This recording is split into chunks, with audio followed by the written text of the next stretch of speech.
Halo Buns, pernahkah Bunda bertanya-tanya dan kepo tentang proses perkembangan yang terjadi pada janin selama di dalam kandungan? Faktanya, proses perkembangan janin merupakan hal yang luar biasa dan bisa membuat kita berdecak kagum loh Bun. Namun, tahukah Bunda bagaimana sebenarnya proses yang terjadi di dalam kandungan dari minggu ke minggu usia kehamilan? Nah, daripada Bunda semakin penasaran, yuk kita bahas, Bun. Perkembangan bayi dalam kandungan dimulai setelah pembuahan terjadi. Pembuahan sendiri umumnya baru terjadi ketika 2 minggu setelah tanggal menstruasi terakhir Anda dimulai.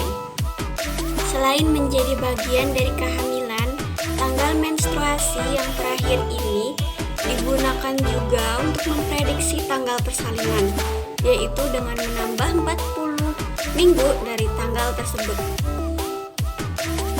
Oke, ini adalah gambaran dari perkembangan janin dalam kandungan sang ibu. Dimulai dari usia yang paling muda, kemudian beruntut sampai dengan usia kehamilan tua. Kita mulai dari kehamilan umur 3 minggu atau trimester pertama. Jadi pada minggu ketiga kehamilan ini, sel telur yang telah dibuahi akan mulai berkembang dan membentuk sebuah kantung yang berisi bakal janin atau embrio dan plasenta. Sel darah janin pun mulai terbentuk dan ratusan sel lainnya ikut berkembang. Lalu sirkulasi darah pun dimulai. Pada akhir minggu keempat, tabung jantung janin sudah ada dan dapat berdenyut hingga 65 kali dalam 1 menit. Di akhir bulan pertama kehamilan, janin sudah berukuran sepanjang 0,6 cm, lebih kecil dari butiran nasi. Dan ibu hamil juga mulai mengalami gejala kehamilan seperti mudah lelah dan payudara yang membesar. Peningkatan hormon kehamilan HCG juga menyebabkan menstruasi terhenti. Dan hal ini merupakan salah satu tanda awal dari kehamilan. Kemudian kita langsung masuk pada umur 6 minggu pada janin dalam kandungan ibu. Nah, ada apa sih di 6 minggu ini? Jadi pada minggu ke-6 ini, wajah dengan lingkaran besar untuk mata, hidung, ya yang ini mata, hidung, mulut, telinga, serta rahang bawah dan tenggorokan sudah mulai terbentuk. Jadi janin sudah mulai terlihat melengkung seperti huruf C. Seperti huruf C ya teman-teman. Dan untuk minggu yang ke-7, janin mulai terbentuk tangan dan kaki,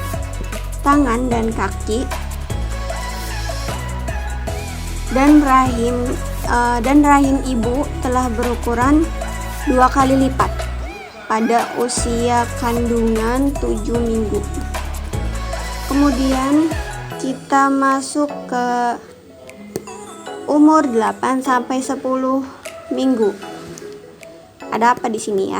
Jadi minggu ke-8 hingga ke-10 kehamilan ini, janin telah berhasil melalui masa kritis dari perkembangan organ dan struktur tubuhnya. Kalau dilihat-lihat juga kan udah agak kelihatan ya. Dari umur sebelumnya juga sudah terlihat. Yang ini umur 7 ini udah kelihatan karena tadi dari rahang bawah, terus mata, mulut, hidung itu sudah terlihat. Kemudian di umur selanjutnya ini lebih terlihat juga bentukannya. Janin ini yang pada umur 8 sampai 10 minggu ini telah berukuran hampir sampai 3 cm panjangnya. Semakin banyak bergerak dan semakin terlihat seperti manusia. Pada minggu ini, bayi dalam kandungan telah siap untuk berkembang.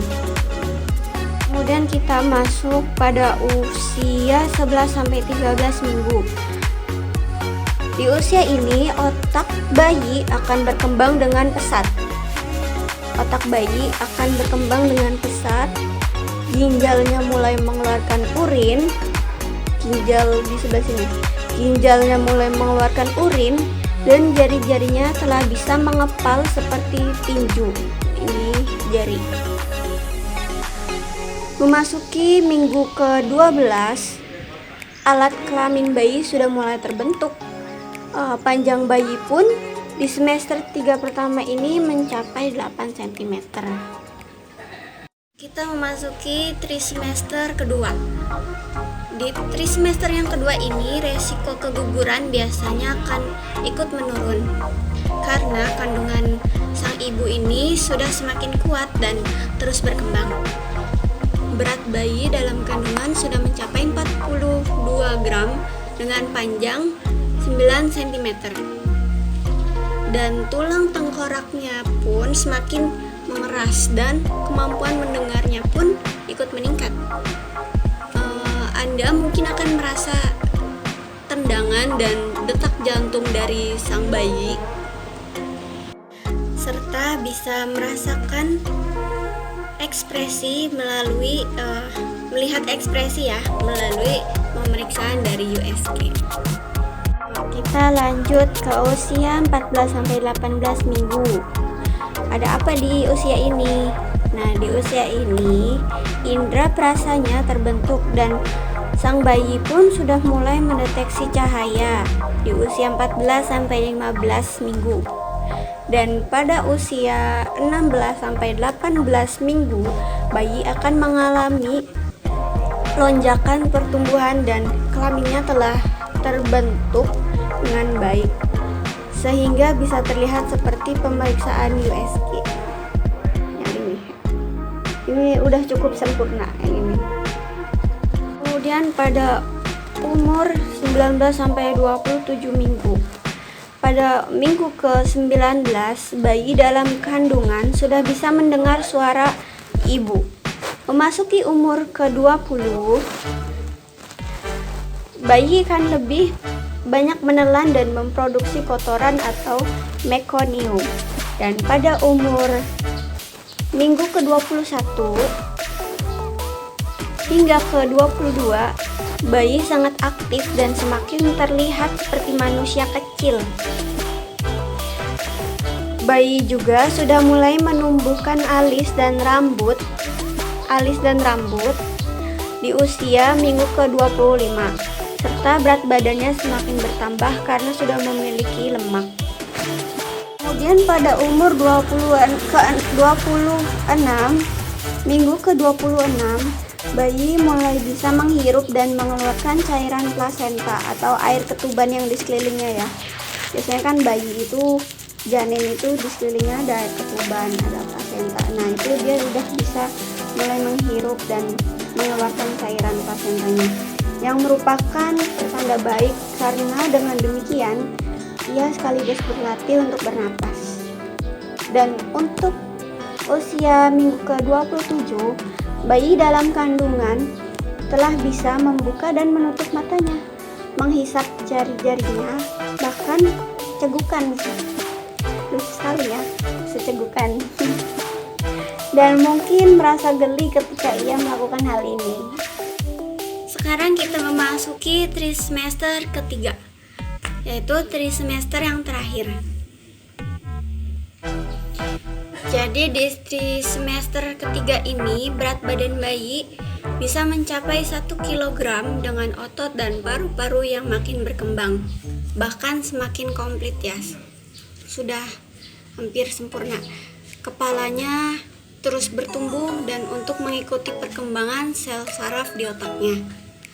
Kulitnya yang keriput menjadi semakin halus akibat lemak di tubuhnya yang terus bertambah.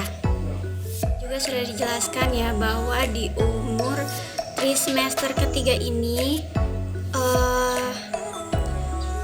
sang bayi itu sudah mulai dari beratnya sudah mulai bisa mencapai 1 kg bahkan lebih gitu ya. Organ tubuhnya pun sudah hampir komplit, sudah hampir sempurna. Dan Ia juga sudah bisa berkedip, bulu mata dan kukunya tumbuh, serta rambutnya lebih banyak. Jadi pada trimester akhir ini, bayi akan lebih banyak menambah berat badannya, hingga secara keseluruhan bisa mencapai sekitar 3 kg dengan panjang 48 cm. Masuk pada umur minggu ke-31 hingga ke-33. Tendangan bayi akan terasa lebih kuat dan ibu mungkin mulai mengalami kontraksi palsu. Rahim yang kian membesar bisa menyebabkan ngilu, nyeri ulu hati dan sesak napas. Mohon maaf, bukan ngilu ya, tapi nyeri ulu hati dan sesak napas. Dan sang ibu pula akan semakin merasa tidak nyaman jika tidur berada di tempat tidurnya pada usia 31 sampai 33 minggu. Lalu pada minggu ke-34, sistem saraf pusat dan paru-paru